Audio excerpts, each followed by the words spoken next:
Amazing grace, how sweet the sound that saved a wretch like me. Hi, and welcome to Straight Talk About God video. I'm Jack. Well, this will be part 5 of a series on the perfect man. And it'll be more hair. More hair. It's this wonderful thing about hair, isn't it? Huh? And lightning bolts. Whoa, lightning bolts. Anyway, we're not finished with hair, okay? Because there's more than just communication and transportation. Okay? Hair also plays a role in power distribution and weaponry. Wait. And then we'll finally see what hair does for protection and procreation. But that'll be in the next video. Now, when, where, and why does hair appear differently on men, women, and children? It does. You know? Hair on men is different from hair on women and children. Hair on women is different than hair on children and men. Oh, what's the big deal? And when does hair show up? You know, babies don't have hair in their armpits. Power distribution and weaponry, authority.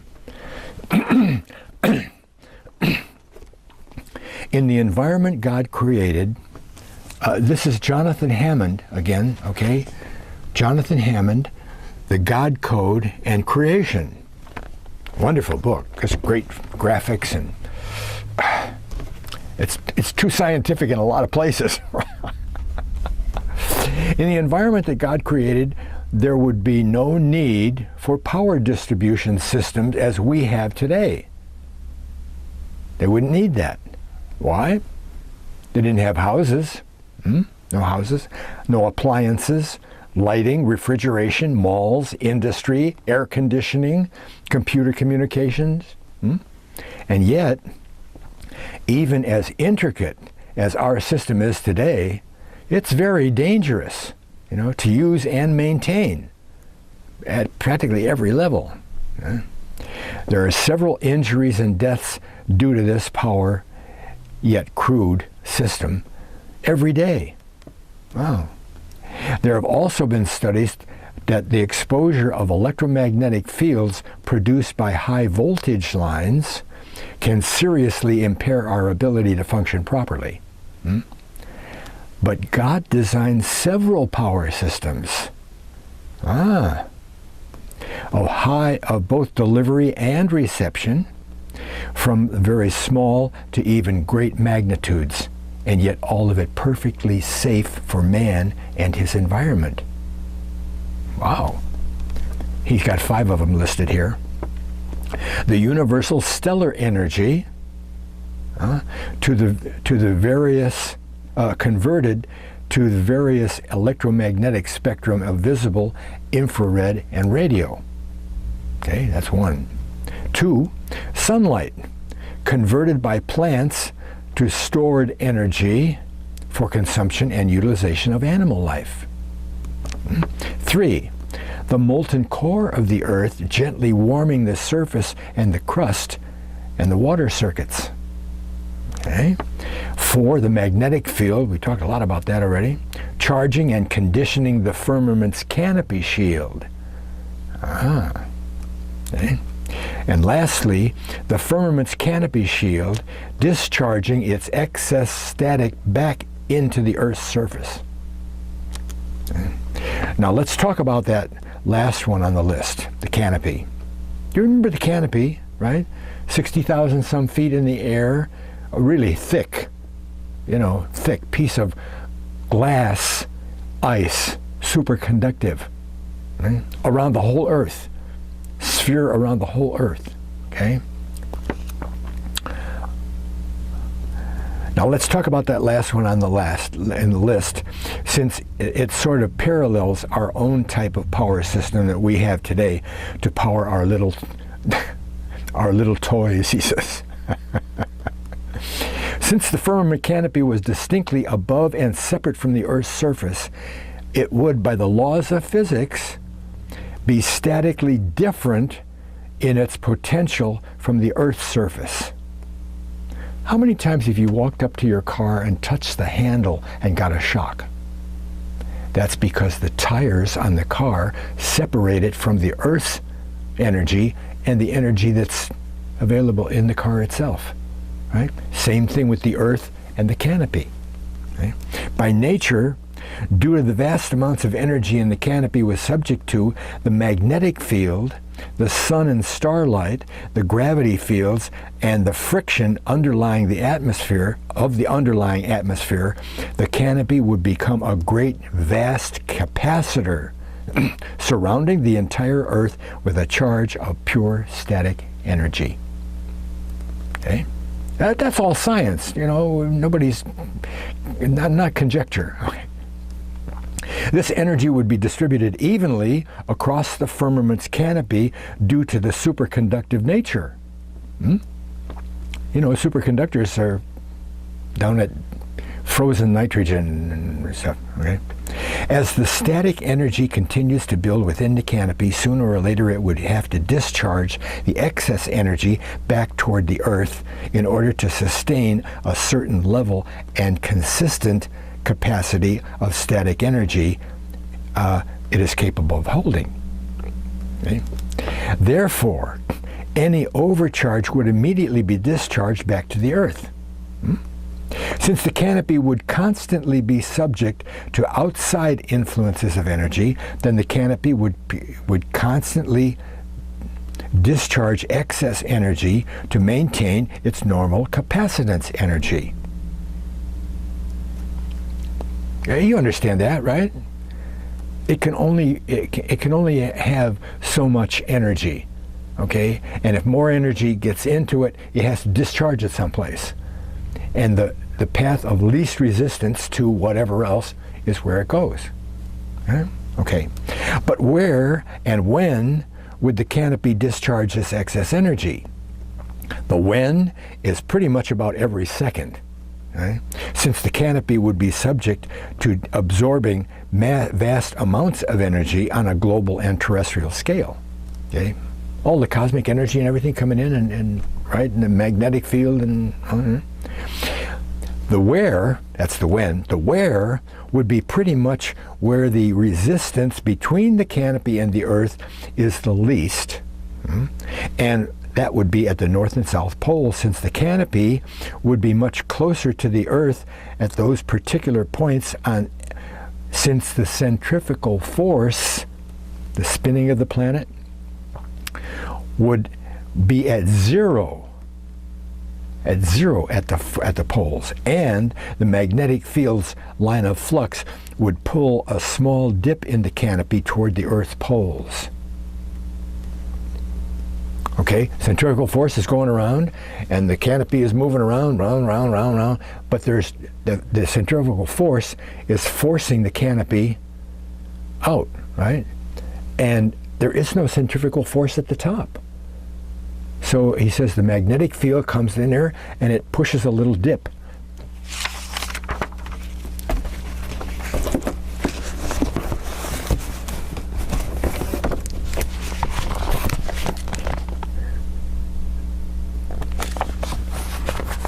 There's the whole Earth. Now here, see, there's the dip in the canopy. This is the core, okay? Does he call it the core? The mantle. Okay, it's not the core, it's the mantle. Right above that is that's the crust, isn't it? Didn't he say that's the crust? Oh, no. Wait.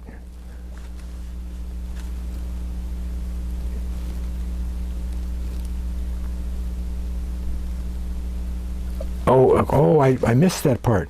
He said that's a swaddling band It isolates the mantle from the vast reserves of water above it. You know, all the aquifers and stuff, right? Waters below, the fountains of the deep. See, so we've got this blue part, this light blue part here, are the aquifers, okay? And above that, right, that red line there, that's the crust, right? Yeah. That's the Earth's crust, okay? Above the Earth crust is the atmosphere that we live in, all life lives in, and that would be that 65,000 feet before we hit the canopy. And then the canopy is there, but it dips at the poles, okay? There's another one here that I think I showed you last time, but yeah, here it is. See, there's at the pole, right? The canopy you dip down there. This purple here is the canopy, and there's all the lightning discharging all down the poles, right?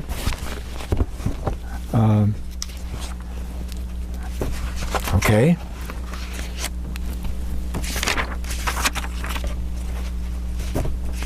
Oh, remember this one? Adam. Huh? Pretty good, huh? Adam. Okay.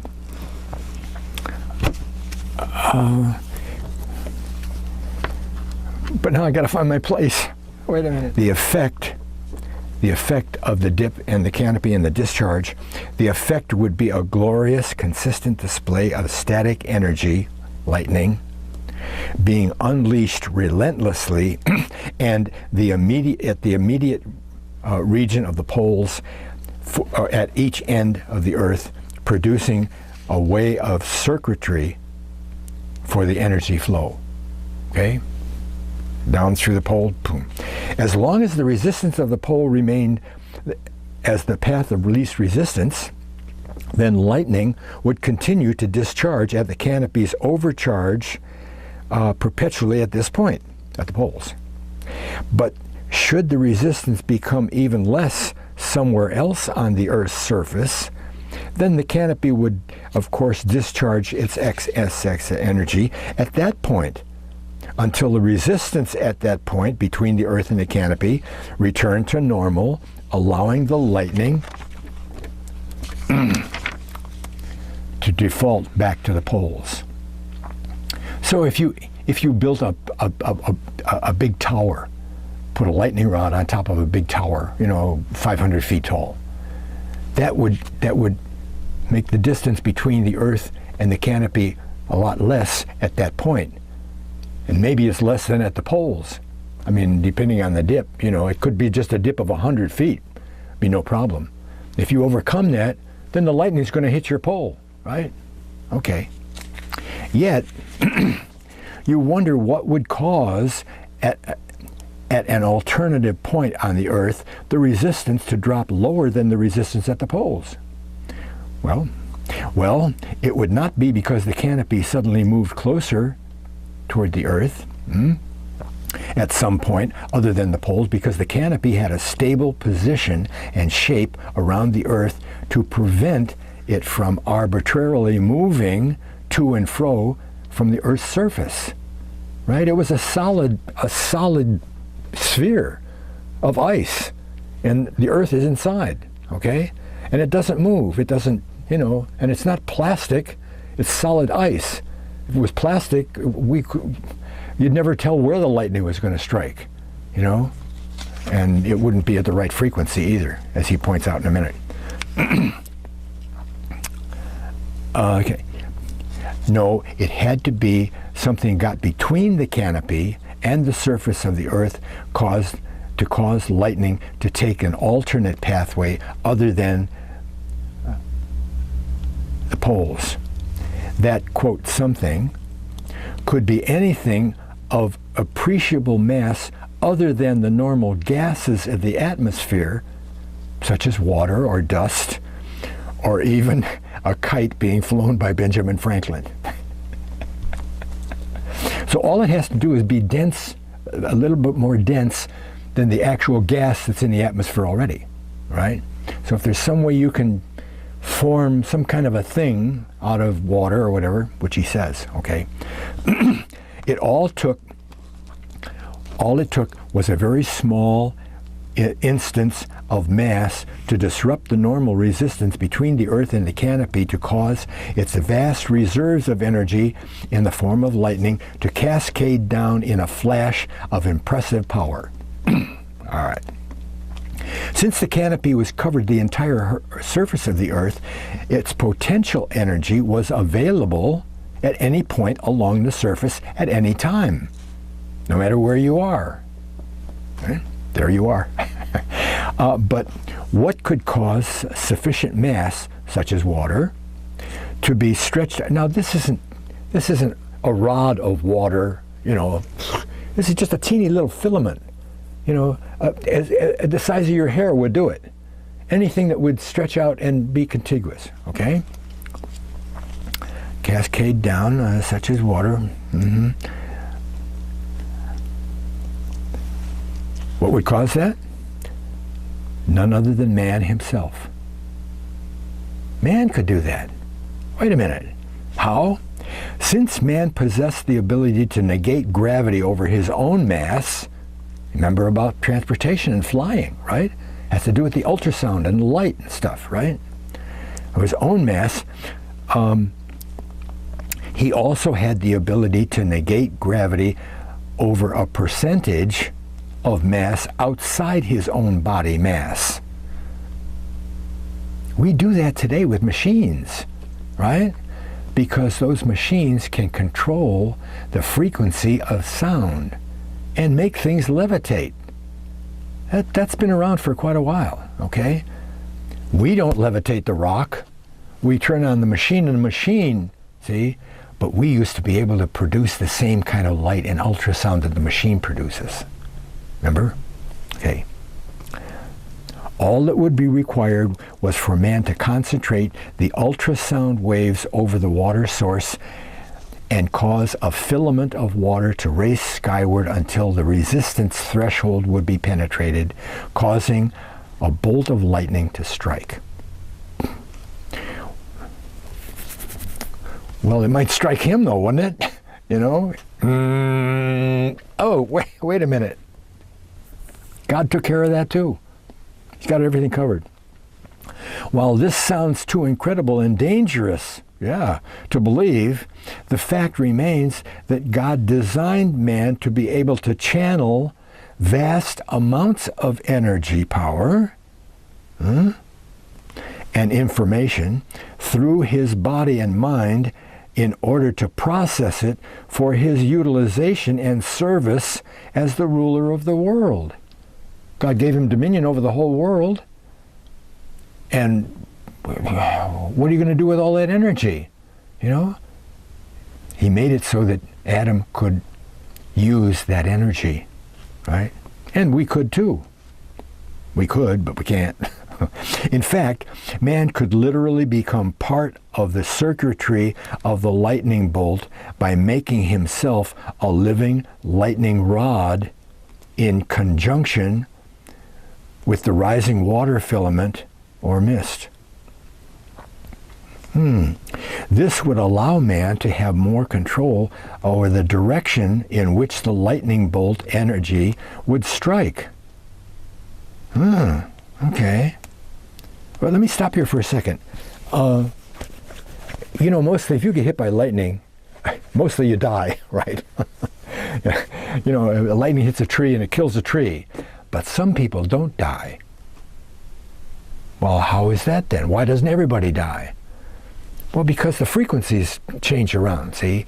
I met a guy coming out of the post office. So I was coming out of the post office, he was going in, and I noticed as he had his sandals on, and all of his toes were bandaged up. And I said, whoa, what happened? And he said, well, I got hit by lightning. He got hit by lightning. It didn't kill him. I mean, he was fine, except his toes got burned, right? Because that's where the lightning went out. Boom. It didn't kill him. How could that be?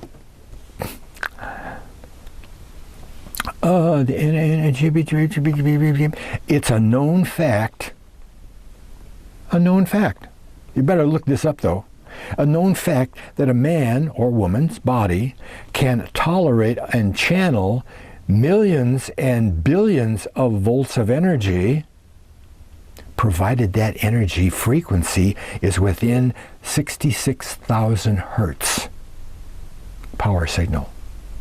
As long as the static energy output of the canopy maintains 66,000 hertz signal, man or woman could utilize the energy at whim to emphasize their authority over the animal kingdom, or to send out a lightning flare for a distress signal.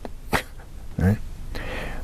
Now, this sounds a little far-fetched that static energy, as it existed back then within the canopy, would always stabilize at this particular frequency of 66,000 hertz in order that man would not be instantly fried.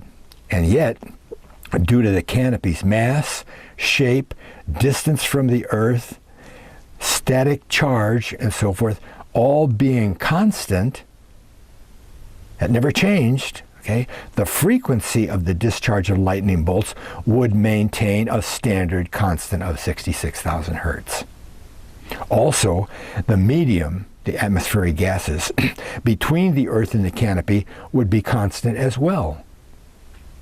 So all of that constant stuff, we don't have any of that today, no canopy. See?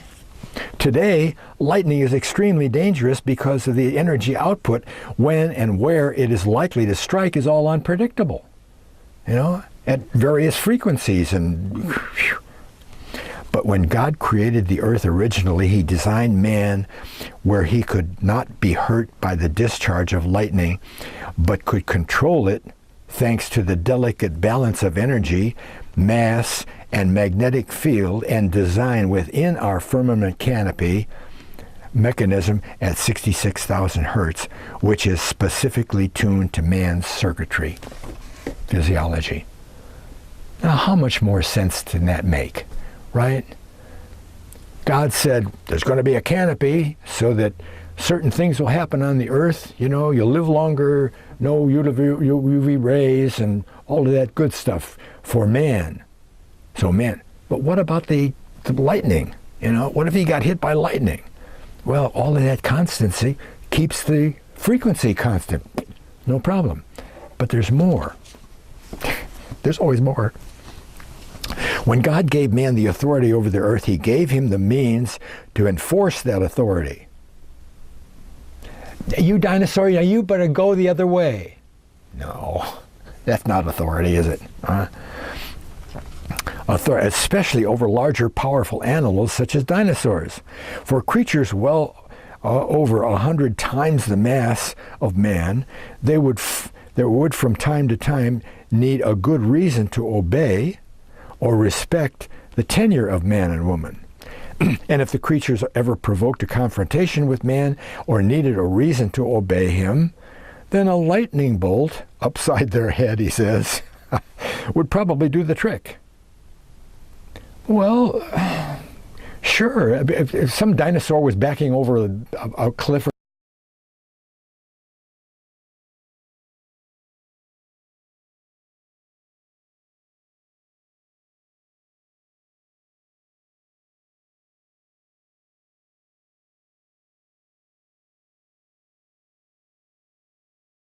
didn't see the cliff, and Adam said, "Hey, guy," and face him the other way. He just float up into the air, put a filament of water up there, water vapor, boom, take the one hand, boom, take the other hand, zzz, zap him, okay? Great stuff. Wait a second. How is that? Again, God created man to use that thing, okay? God made sure that man and his authority would not be challenged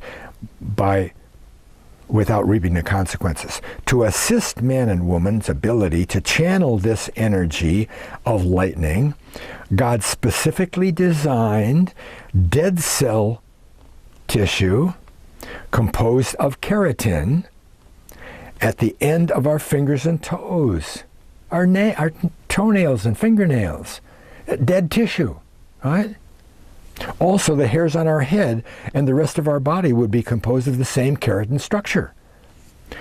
And both our nails and hair would regenerate continually, whether damaged or not. New nails grow, and you always have the ability to direct the lightning because they're dead tissue. They have to be dead tissue, right? God wisely designed our bodies this way in order to properly receive and or emit this energy via our fingertips, which is composed of waterless tissue. That's what the keratin is in your hair. Waterless, no water. Why? Due to the absence of water in our hair and fingernails, they would act as tiny lightning rods and would prevent burns due to water-filled tissues boiling instantly. That's why this guy's toes got burned. Okay? Boiling instantly at the finite points of entry and exit of the powerful lightning bolt.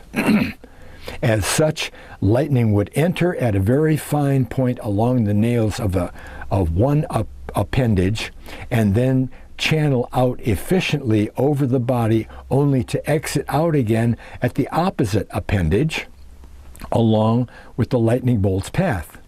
And the hairs of our head would help dissipate the stray bolts of energy harmlessly through our framework.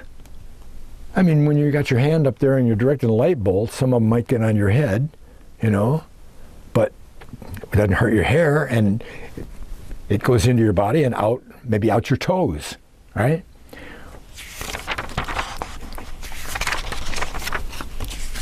Here's a really neat graphic, okay? Here's Adam and Eve throwing lightning bolts.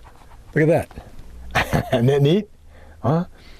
They just lift off the ground, raise up a little column of a filament of water, boom, lightning bolt, and the poor dinosaur gets it right in the nose. But notice it all comes out their feet too. See? God, he got all of the elements covered. Yeah, you know?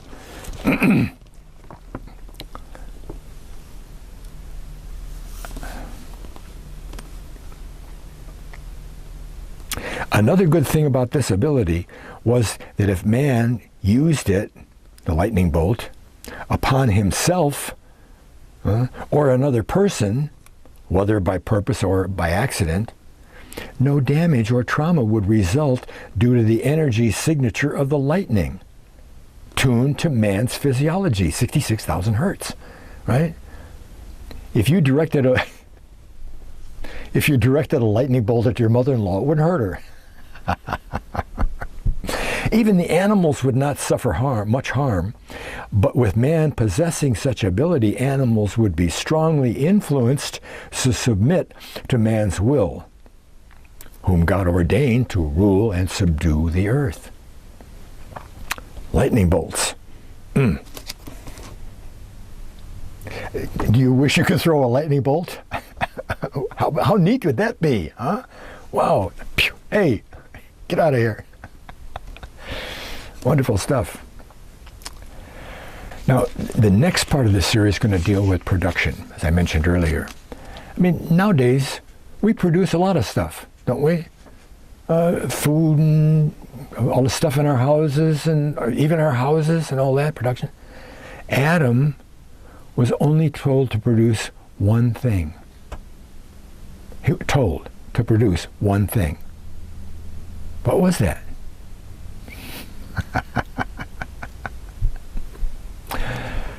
Thanks a lot for watching. God bless.